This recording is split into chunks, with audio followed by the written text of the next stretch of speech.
রাম নারায়ণ রাম। সুদা কথার উপরে যারা চলে, সুদা কথার উপরে যারা চলে তাহলে মানুষের মধ্যে গণ্য হবে। তাহলে আমি লক্ষ লক্ষ কোটি সন্তানের বহু বছর বহু কথা আমি শুনেছি, কারো কথার প্রতি বন্ধুরা আমি হয়তো মাথায় গাড়ি দিতে চাই নাই, তাদের দিকে সমাধান করার চেষ্টা করছি। তাই তোমাদের তোমার সরকার আজ আমি চলছে অর্থে করতে যাচ্ছি। আমার কর্তব্য এই লক্ষ লক্ষ সন্তানদের যেই মন্ত্র দিয়েছি, যেই দীক্ষা দিয়েছি, যেই সুর বেঁধেছি, এই সুরকে যেন অনন্ত বিশ্বের সুরের সাথে সুর মিলিয়ে একসাথে সাথে করতে পারি, তারই এখন তোমার চর্চা করে যাচ্ছি। আমি এখন স্বল্প সুখ ভোগ করতে চাই না, একা আবদ্ধ করতে চাই না। আমার অজস্র বাল বাচ্চা দিয়ে আমি সেই গাড়িতে দিয়ে সবাইকে বলবো, আমি ইঞ্জিনের মতো হয়ে সাকসেস করে চলে ইঞ্জিন যেখানে যাবে বঙ্গিগুলো পিছনে থেকে যায়।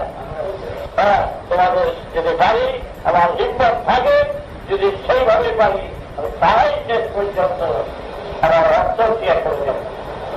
কিন্তু যদি দেখি যারা শুধু ভূমি চালাইতে হয়, অসুখ চালাইতে হয়, সেই সাধারণ চাকরি করতে হবে, চাকরি বাকরি হাজার হাজার হয়ে গেছে।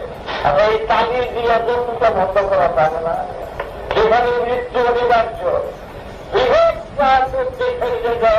আমি চোখের সামনে বুঝতেছি বাঁচালেও বাঁচাতে পারি, কিন্তু বাঁচাতে আমি হাত দেব না। আমি যখন নিঠুর হয়ে যাচ্ছি তার কারণ আমার বৃহৎ উদ্দেশ্যের জন্য আমার তা করতেই হবে। আর তা না হয়তো আমার কথা বলবো না, আমার সঙ্গে কথা বলবো না, অনেক অভিমান করে থাকবে, ঠাকুর আমার কিছু করলেন না। আমি রেখে রেখেছি আমার দিলের খাতা, হাত হোক কার হোক চারিদিকে তুমি বলবে ঠাকুর তুমি যে ঠাকুর জানতাম না, তুমি আমাদের যে কথা করে গেছো তাই করবো। বৃহৎ উদ্দেশ্যের জন্য অনেক সময় ঘুরিয়ে রেখেছি। কারণ শাস্ত্রগত বেদগত জন্ম জন্মান্তরের কথা বলে সৃষ্টির ইতিহাসে যে প্রমাণ নজির দিয়ে যাচ্ছে তাদের নিজেই প্রমাণ করে তবে কিছু আছে। কিন্তু আমি এখন কিছু বলি না, তবে কিছু না থাকলে এত বড় বিরাট চন্দ্র সূর্য গ্রহ নক্ষত্র গুলো তোমাদের রসদের ব্যাগ পূরণ করা হবে কাজ তার বিরাট উদ্দেশ্য নিয়ে আমাদের কাছে সেই উদ্দেশ্যের সাথে মিশিয়ে দেওয়াই হচ্ছে আমার কর্তব্য।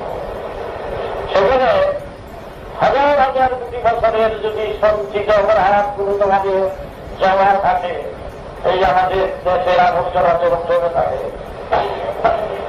সেই ঢাকার স্তূপার কাজ হয়েছে, তবে স্তূপার কাজ যদি প্রত্যেকের ভিতরে থাকে এগুলোকে সরাবতি করে, তাই এখানকার সাময়িক আঘাত ব্যথা বেদনার ভিতর দিয়ে আরো জোরদার করে দিয়ে সমস্ত আবর্জনাগুলোকে, হাজার হাজার বছরের আবর্জনাগুলোকে যদি আমি পরিষ্কার করার কোথার ক্ষমতা অর্জন করে থাকি, বলবো না আছে, তাহলে নিশ্চয়ই আমার বাল বাচ্চাদের যাদের দীক্ষা দিয়েছি তারা আমাকে খুঁজে বলাতে আমার ভুল বুঝে আমি তাদের আবর্জনা পরিষ্কার করে দিয়ে শুদ্ধ পবিত্র করে দিয়ে অনন্ত বিশ্বের মহানন্দের ধারে পৌঁছিয়ে দেওয়া আমার কর্তব্য। সেখানে আমার হাতে চাকু, আমার হাতে অস্ত্র, সেই অস্ত্র তোমার এই শক্তিকে ব্যস্ত অপারেশনের মাধ্যমে তোমার সর্বাঙ্গ সেফটি হয়ে যাও, তাতে আমি চাইব না। তাতে যদি একটা ঠ্যাং বাদ দিতে হয়, তোমাকে বাঁচাতে হলে আমার তাই করতে হবে। তার কথা বলো, বাঁচাতে গেলে করা উচিত কিনা? তাহলে সেইভাবে আমি তোমাদের সাথে আত্মীয় করছি। তোরা ভুল করো না, আমাকে ভুল বোঝো না। আমার রাস্তা শেষ করে যাচ্ছে, আমার এই লক্ষ লক্ষ ভাগ বাচ্চাদের শেষ পর্যন্ত শেষ গতি কোথায়, শেষ সীমানা কোথায়, এই বিশ্ব প্রকৃতির এই ধারার শেষ খেলা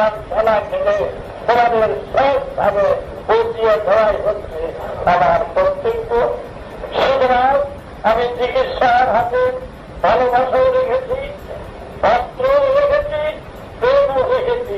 তার কি দিতে হবে তোমাদের পুরোই আমি নেব না। আবার বুদ্ধি দিয়ে বিবেচনার আবার দ্বন্দ্বের কথা যাহা সারা দেবে আমি সেই হিসাবে তোমাদের চিকিৎসা করব। এবং আমি চাই চিরকাল চিরযুগ আমরা একই সংসারে একান্নভুক্ত পরিবার হয়ে থাকি, এটাই আমার ইচ্ছা।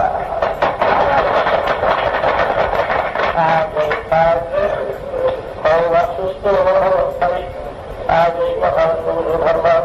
আমি এই ধরনের কথা বেশি বলি না, তার কখন হাত তৈরি করে এটা আমার আনন্দ মানে তোমরা আমি থাকি বা না থাকি তোমরা সব সন্তানেরা একত্র হয়ে এক সুরের গান গিয়ে চলে যাবে, জায়গায় জায়গায় না বিতরণ করবে। আমি সবার মাঝে ঠিকই থেকে যাব, যেগুলো আমি মাস্টার করা লাগবে না। জানিয়ে গেলাম রাম রাম।